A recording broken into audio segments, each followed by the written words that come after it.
আসসালামু আলাইকুম সম্মানিত দর্শক, মজার বোরহানি টাটকা টাটকা একদম ইফতারে খুব জমে যায়।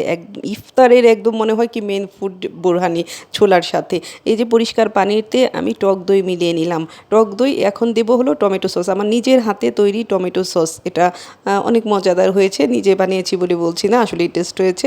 তারপরে যে বিট লবণ দিয়েছি, বিট লবণ আপনারা লবণ পরিমাণ মতো দিবেন যেটা প্রয়োজন হয়। তারপরে এই যে গোলমরিচ গুঁড়ো দিয়ে দিলাম, এটা হচ্ছে গোলমরিচ গুঁড়ো, স্বাদে অনন্য।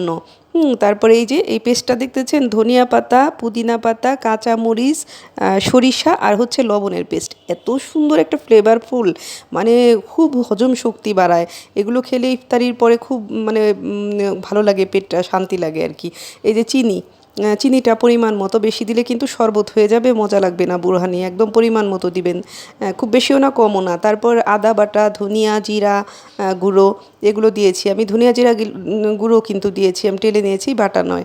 এই যে সিরকা বা ভিনেগার, আদাও কিন্তু, আদা পেস্টও কিন্তু দিতে হবে, আদা পেস্টও দিবেন। তারপর এই যে ভালো মতো একটাকে নেড়ে চেড়ে নিচ্ছি খুব ভালো করে। এই যে আদা পেস্ট এখন দিয়ে দিলাম, কিন্তু পেটের জন্য জানেনই আদা খুব উপকারী, সবাই জানি আমরা।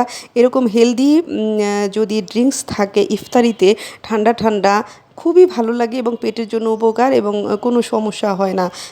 এবং উপকারী আমরা জানি, এই যে পুদিনা পাতা, ধনিয়া পাতা, এগুলো তো খুবই উপকারী একটা জিনিস। দেখেন একদম আত্মাটা প্রাণটা জুড়িয়ে যায়, এরকম একটা ইফতার রেসিপি কার না ভালো লাগে, মাশাল্লাহ।